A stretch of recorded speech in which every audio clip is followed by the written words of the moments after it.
नांदेड़ में आज ज़ईफ़ों ने अपनी पेंशन की रकम में इजाफा करने की मांग को लेकर एहतजाजी धरना दिया। इस धरने में नांदेड़ के अलावा पड़ोसी अजला से भी लोगों ने शिरकत की। मुजाहिरीन का इल्ज़ाम है कि मोदी हुकूमत ने लोगों से कई खुशनुमा वादे किए थे। इनमें एक वादा ज़ईफ़ों के साथ भी किया गया था।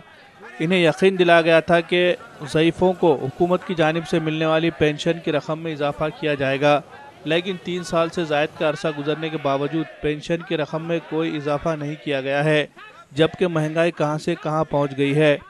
पेंशन की रकम में कोई इजाफा नहीं होने से ज़ईफ़ों को अपनी ज़रूरतों की तकमील कर पाना मुश्किल हो गया है। ऐसे में हुकूमत के ख़िलाफ़ ज़ईफ़ों ने भी अब एहतजाज करना शुरू कर दिया है। इस तहरीक के तहत पिछले दिनों दिल्ली में भी एहतजाज किया गया था और अब ये तहरीक मुल्क के कोने कोने में पहुंचाई जा रही है। नांदेड़ का यह एहतजाजी धरना 3 अजला पर मुश्तमिल है। इसमें नांदेड़ के अलावा परभनी और हिंगोली के अफराद ने भी हिस्सा लिया है। मोदी हुकूमत अगर पेंशन की रकम में इजाफा नहीं करती है तो इसके नतीजे में आने वाले इंतखाबात में इसका बदला लिया जाएगा। इस तरह का वाज़ेह इशारा भी मुजाहिरीन ने दिया है।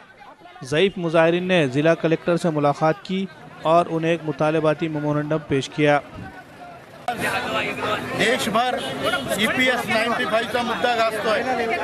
आम्ही फार मोठं आंदोलन केलं। जवळपास 30-35 हजार लोक संसदेवर मार्च करून गेले। या आंदोलनात आम्हाला हे सांगायचं आहे की आज ज्या लोकांनी आपल्या पेन्शनसाठी, आपल्या सामाजिक सुरक्षिततेसाठी, म्हातारपणासाठी पैसे भरले, त्या लोकांना आज पेन्शन 200 अशी पेन्शन सरकार देते ही फार लज्जास्पद गोष्ट आहे। ज्येष्ठ नागरिक त्याच्या सन्मानासाठी त्याच्या स्वतःच्या जमा केलेल्या पैशाच्या भरवशावर जीवन जगण्याचे जे त्यांनी ठरवलं होतं ते ठीक होत नाहीये, म्हणून रस्त्यावर आम्हाला उतरावं लागलंय।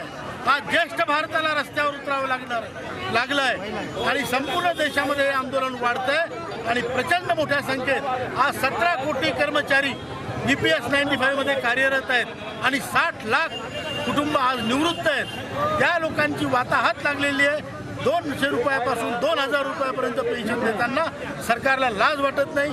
या गोष्टीला उद्धृत करत आज इथे एवढा मोठा जनसमुदाय जमलाय नांदेडला। नांदेडच्या या गुरुभूमीत, या पवित्र भूमीत आज आम्ही 1-1 रुपया भिक्षा मागितली आहे आणि ही जी भिक्षा आहे ती आपल्या भारताचे पंतप्रधान माननीय नरेंद्रजी मोदी यांना पंतप्रधान राष्ट्रीय सहायता कोष यासाठी आम्ही पाठवत आहोत। हे आंदोलन 2 तारखेला संपूर्ण भारतभर होणार आहे। एकाच वेळी संपूर्ण भारतभर हे आंदोलन होणार आहे आणि पूर्ण भारतातून भिक्षा त्यांच्याकडे जाणार आहे।